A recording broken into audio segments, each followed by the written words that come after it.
Bali magandang araw nga po pala sa inyong lahat. Ngayon pala ay araw ng Miyerkules. Ayan po, magbibigay lang tayo ng update ngayon dito. Nga pala, itong likuran ng pintuan na to. Yan, yung likuran ng pintuan na yan. Ang gusto ng may-ari dyan, sinuggest namin, kakulay ng kornisa. So, ang ginamit doon, navy gray. Bali yung navy gray na yun, tinimpla lang namin. Pero acry color kasi yung pagkakatimpla nun. So bali nga pala ngayong araw na to, ngayong araw ng Miyerkules, sama-sama uli kami rito. Tapos itong araw na to, ito na rin yung last day namin dito. Pero may iwan na lang ng konti. Siyempre yung paglilinis, yung pagta-tile grout, yan kasama po lahat yan. Baka abutin pa po kami ng Friday dito. Tapos yung update nga pala sa magkakabit ng screen door at saka ng aluminum jalousie rito. Kasabay na rin po pala na yung pag-install ng Korean blinds. Ito. Update nga pala rito sa wire dito. Ayan po yun. Mamasilyahan na lang po siya. Tapos dito naman po, ayan. So nililinis na po namin yung Formica. So ang ginamit na panlinis po dyan, paint thinner lang naman po yan. Panlinis dyan, pintura yan. So lilinisin na lang po yan. Ayan. Dito nga pala, naka-Formica yung loob. Pintura na lang yung labas. Yan, retouching pa yan. Tapos, mamaya pala, baka sukatan na to nung gagawa ng aluminum. So, yan, baka mamaya sukatan na to nung gagawa ng aluminum. Gusto kasi ni Sir dyan, salamin, sliding. Ito na yung kanyang bar counter table. Po yun. Tapos, naglagay kami ng shelf sa baba. Sa TV console niya, ayan o. Tapos dito na lang po yung mga linya, saksakan. Ayan, linya ng internet, possible yan. May linya na rin ng cable yan, kung dyan. Dito sa toilet room nga pala, bumili si Sir ng salamin. Ayan, pina-install niya na lang po yan. Konti na lang din yung tatrabahuhin dito sa toilet area, yung flooring, i-grout. Tapos, mamasilya ng silicone to. So, applyan po ito ng silicone. Itong kanyang sliding door. Diyan din, sa basing part, silicone po yan. Pati yung sa tiles. Yan, paikot. Ayan si Ogie, oh. Walang nginig, oh. Wala pa kasing asawa to, eh. Kaya walang nginig. Ewan ko lang, pag may asawa na yan, na-applyan na rin po pala to ng navy gray. Dati, ang gusto na may-ari dito, color black, pero nag-decide siya kung ano daw yung kulay ng Formica, i-match na lang daw doon kasi more on gray naman yung kanyang materials, eh. Kapag black kasi yan, medyo parang nangingibabaw yung black, kaya mas okay na yung parang uniform yung color nila. Tapos naman dito si JR, yan, puro masilya siya uli rito, kaya spotting. Dati makikita niya na dapat masilyahan niya, kagaya niyan. Kasi final coating na yan mamaya.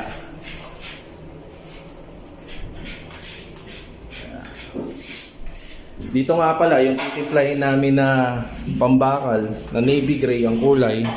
Dito po i-apply sa loob yun. Itong loob. Tapos kasabay nun, magkakaroon po ng lining yan, yung hamba. Iisang kulay na rin po, kagaya nito. Pero yung dito sa labas, hindi natin pwedeng baguhin to. Mababiolate po tayo rito. So, kailangan dyan, chocolate brown pa rin yung kulay. Bali, ang kailangan po palang kulay dito, pagdating naman dito sa main door, sa labas, kasama nitong hamba niya, nalalagyan namin ng paint lining, kailangan po dyan, chocolate brown pa rin. Kung maaalala nyo, may ginawa kaming row house dati na medyo naka-interior works din. Yung ditong part, nalagyan namin ng ilaw. Kaso nga lang, pwede naman itong lagyan ng ilaw. Ang pangit lang dyan, pag nandito ka sa bandang dito, nandito ka banda, nakikita po yung mga kable ng ilaw. So kaya ito, hindi na namin nilagyan. Itong bakal na to, ito yung nagsilbing bracket nitong plyboard. So pipinturahan na lang po namin to.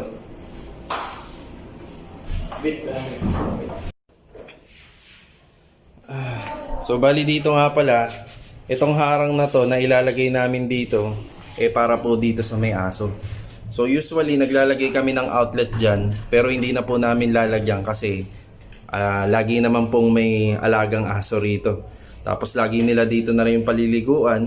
So hindi na kailangan ng outlet dyan, mababasa po yun. So naglagay na lang po kami ng allowance between doon sa tubular tsaka sa flooring.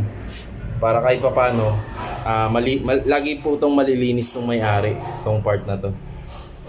Binago lang din namin yung setup. Bali binago lang din namin yung setup. Ang gusto kasi mangyari ng may-ari, halos nakadikit siya dito. Aso nga lang, pag magme-maintenance ka ng mga bakal dito, magpipintura ka rito, hindi mo na magagawang pinturahan yung part na yan dahil masyadong dikit. So ang ginawa namin, minub namin ng konti. So enough na po to sa 120 cm. Enough na to para sa kulungan ng aso. Ayan. Bali yung overall tiles pala dun sa kabilang unit na row house din. Baka bukas na namin yun gawan. So dito muna kami lahat. Bali ngayon kung mapapansin nyo, may kanya-kanyang prepared area kami. So ulitin namin kanina si Ogie, nabiro namin dito sa pag-a-apply ng kornisa. Ang tawag kasi dyan, di ba, cuttings. So bali dyan siya talaga magaling. Tapos ito naman si JR. Yung mga walls na yan, kung maaalala nyo, yung dati namin ginawa, halos siya yung mga bumanat nun. So pinantay niya po yun, yung mga walls dun. So dyan siya naka-assign, kasi dyan po siya magaling. Si Pansky naman, dito siya talaga magaling sa paglilinis. Yan. Actually may nawala nga kaming materialis noon dahil sa kakalinis niya. So ayan po. Tapos dito naman si Master Jojo, siya ang bumabanat nito. More on kasi welding works. Yan, welding works talaga yung halos sa toka niya. Bali si Master RJ nga pala, top niya na pala yung ducting yung ginawa kong PVC para po dun sa mga air ventilation. Gusto ko sana siyang samahan ngayon dun, kaso nga lang walang hagdan, nasa kabila. So bali, okay na pala po itong kanyang bed frame. Ipa-final coating ko na lang po yan. Tapos ito, ipa-primer coating ko to. So may nagtatanong sa amin kung kasya daw ba to doon nung ginawa. Opo, yes, kasya po yan. Nasa sukat naman yan nung bago namin ginawa. So ipapasok lang po namin yan ng patagilid. After namin may pasok ng patagilid, saka po namin idediretso rito. Yung bed frame nun, papalagpasin lang po namin yan dito, yung bed frame nun. Tapos saka namin kakaliwa rito. Ayan po siya. So bali ngayong araw po na to, last day namin dito, pero may iwan na lang po rito. Tapos ang bibira ng, bali ang parang pinaka may iwan talaga rito, ako tsaka si Mrs. Sa final retouch nito. Tapos siguro bukas, siguro si Master RJ tsaka si Pansky. Yan, dalawa sila rito. Okay. Try kong umakyat doon sa bubong para masamahan natin si Master RJ doon. Baka dito na ako dadaan. Yeah.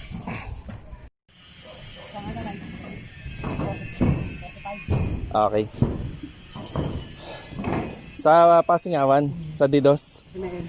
Okay.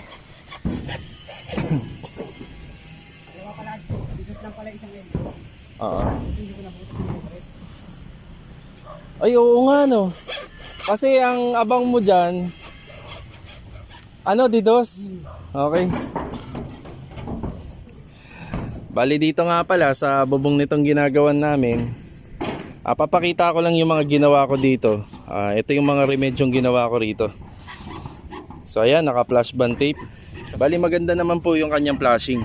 Kaya okay lang na flash band tape lang yung ginamit natin.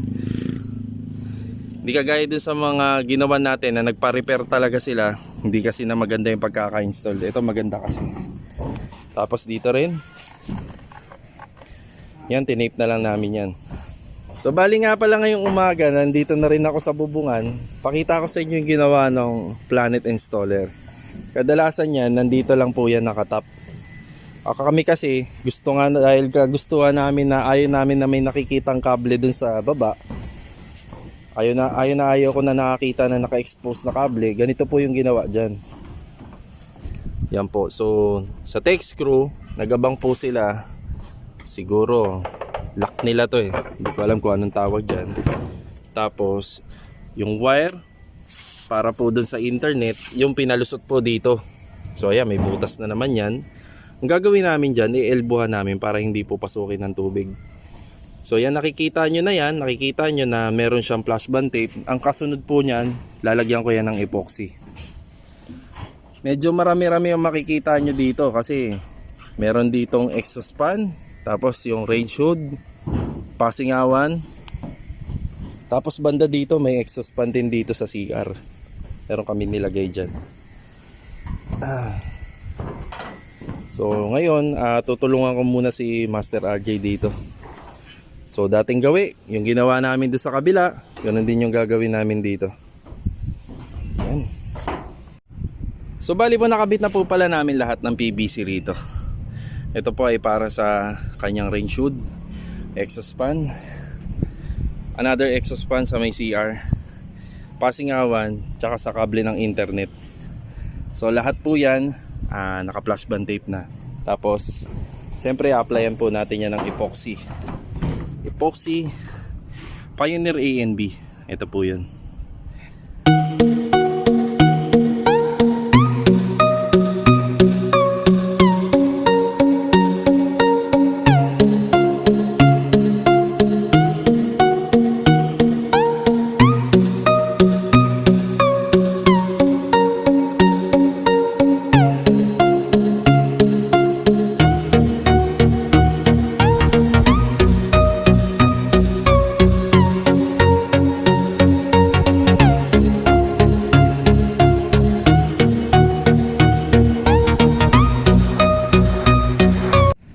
Ayan po, bali kakatapos lang po namin dito magkabit ng mga air ventilation gamit yung PVC.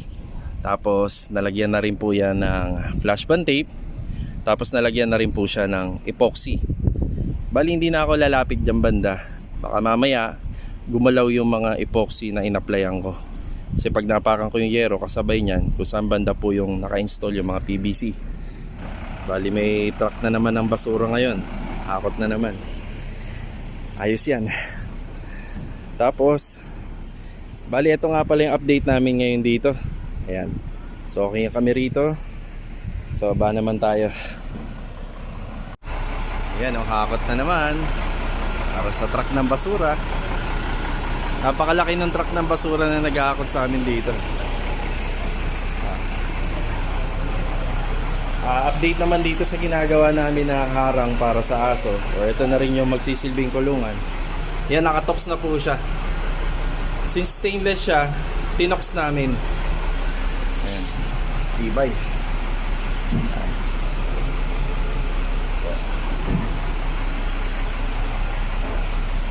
Kung mapapansin nyo, yung spotting namin para sa masilya. Pati dito. Pati dito.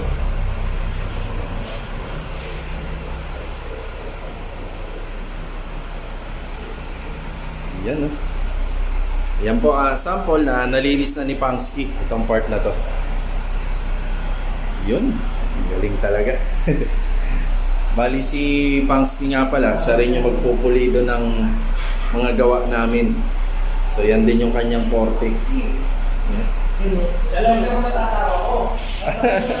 Kalaylay naman na wire doon sa aircon. Ayan po, mamasilyahan na lang namin yan. Nakabaon na po siya.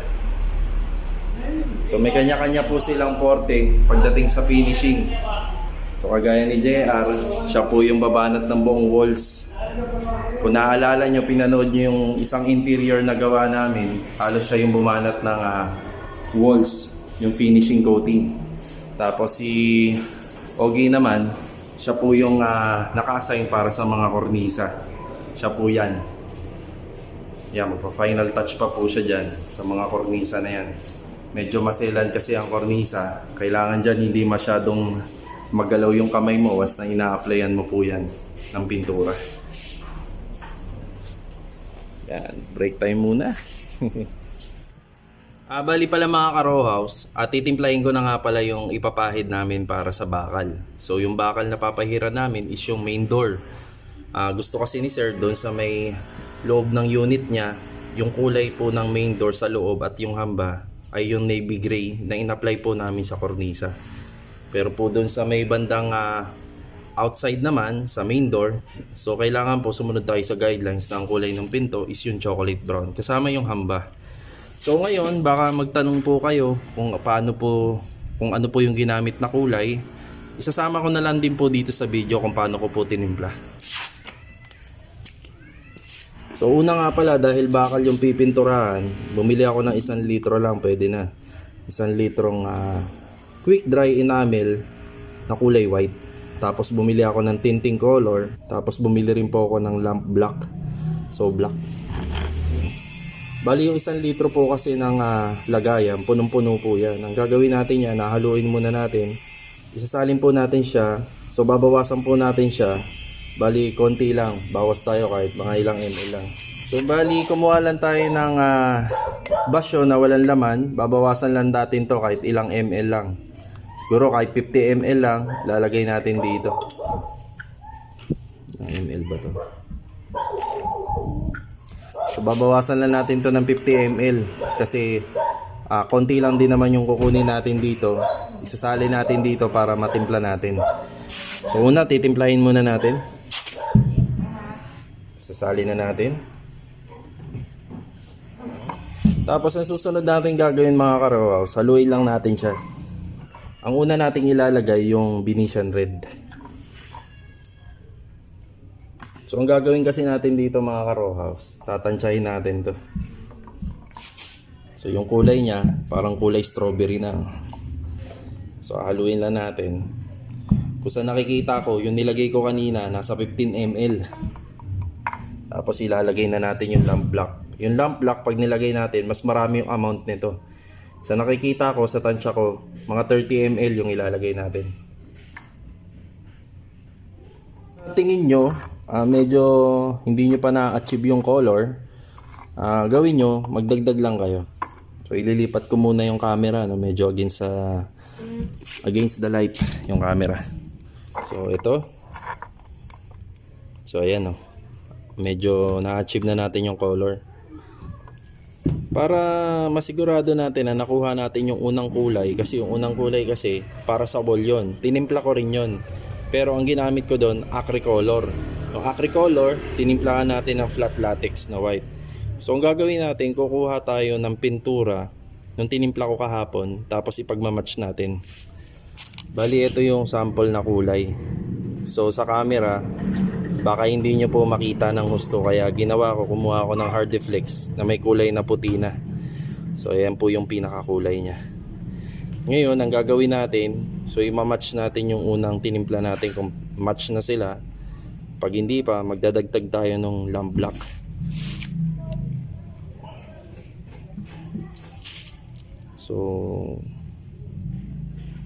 So medyo light color pa yung atin, so magdadagdag tayo ng itim. Okay.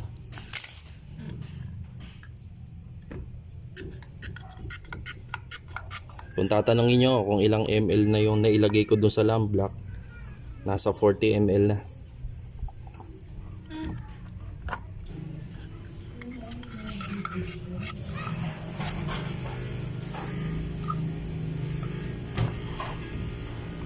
Okay, detesting ulit natin.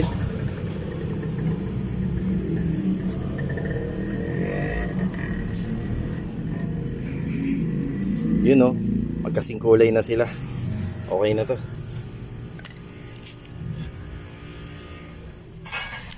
Bali, ito na nga pala yung magiging pinto nun sa stainless frame para dito sa kulungan ng aso.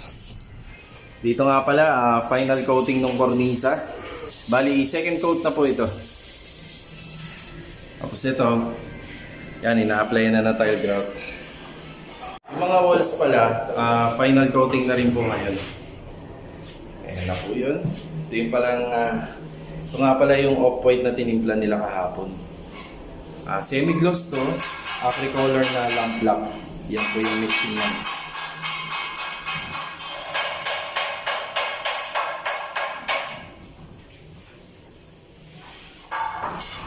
So si sir nga pala, nagpagawa siya ng kulungan ng aso.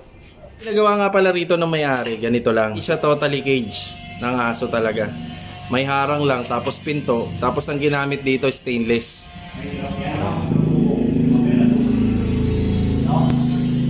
Tapos dito finishing na lang po sila rito. Ngayon after po ma-applyan ng kornisa, magka-cuttings naman po siya dito sa pinaka top coat. Yung top coat nitong color white. Ayan po yun. Yan para malinis tingnan. Hindi po nakikita yung lagpas-lagpas na kulay ng navy gray. Ayan. Bali rito, since final coating na, so nilalagyan uli ni JR ng masking tape para hindi mapinturahan yung hamba. Yan. Yan, dito naman si Pangsky. Yan, dito siya nag-grout. Oh. Grout ba yan? Oh, ayun ah. Yung bali, pinupulido pala to ni Pangsky. Siyempre, yung pagpulido niya, yan, lilinisin niya yan. So, linis siya rito. Pati yung kornisa pala rito. Mga kornisa rito, yan, final coating. Yan. Ito. Yan. Yan yung isang sample ng part ng area. Yan, malinis yan. Medyo mahirap nga lang talaga linisin tong tiles ni Sir. Kasi medyo rough. Hindi kagaya nito, mapansin nyo, mabilis lang ito nalinis. Yan ang kintab. Oh. Yan, mabilis lang nalinis yan kasi semi-gloss.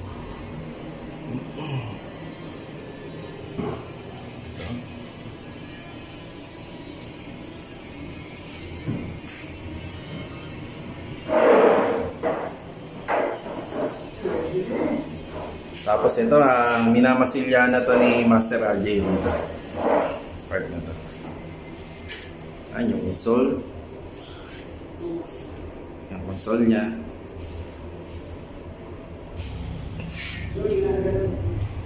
Tapos dito nga pala kung makikita nyo rito. Yan, bali makikita nyo dyan. Hindi nyo na po nakikita yung wire. Wala na po dyan. Ayan. So bali na masilya na siya, nakabaon na siya sa simento sa pader. Yung ginagawa nga pala ni Ogie, ayun o, makikita nyo ron, may lagpas. Yan yung po yung ginagawa niya. Nagka-cuttings naman po siya rito sa wall. Sa pagitan po ng kornisa at saka ng wall.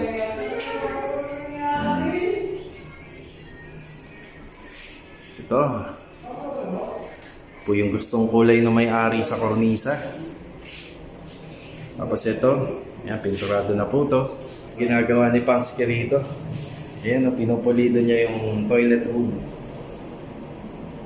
Yan, parang wala daw nangyari. Yun, no?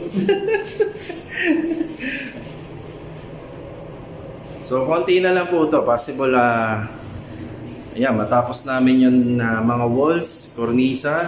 Tingnan natin, matapos natin ngayon. Yan, syempre, yung paglilinis dito, yan. Bukas, hanggang sa makalawa. Yan po yung gagawin natin dito. La Germania ni Sir, ayan, linis na po. Si JR naman, ito yung ginawa niya, ayan. So yung top coat, ayan. Off-white. Off-white po yung ganyang kulay. Hindi siya purong puti. Ayan. Bali yung semi-gloss nito, hinaluan namin ng lamp black.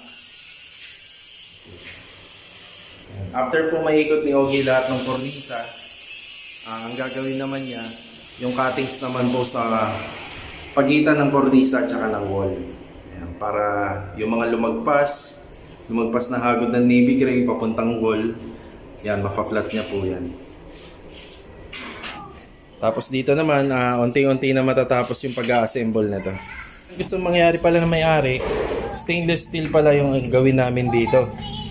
Para hindi na po pipinturahan. Kasi yung aso, malikot yan. Kapag lagi niya itong hahakbangan, lagi po ito magagasgasan yung pintura.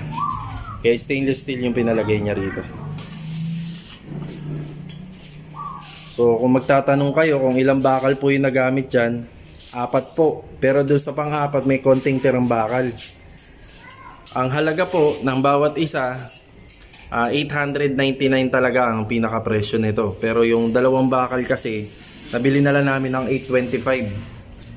So ayan. Siya. Okay.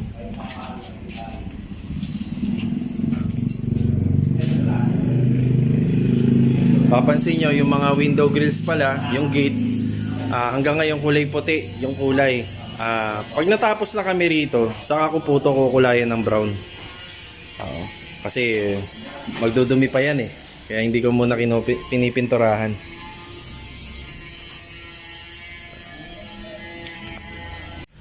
Yan, bali hapon na uli. Mag-uuwian na. Mag-update lang po ako kung ano na po yung mga natapos namin dito. Yan, para makita na rin ng may-ari. Ito nga palang brick tile na to. Ayan po yung finish color niya. So, chocolate brown po yung in-apply namin dito. Kung ano yung pinang-apply namin dun sa bakal. Tapos yung mga bakal dito, except lang tong stainless, hindi na po ito pipinturahan. So itong stainless na to, ito na po yung magsisilbing tirahan ng kanyang aso. Ayan po.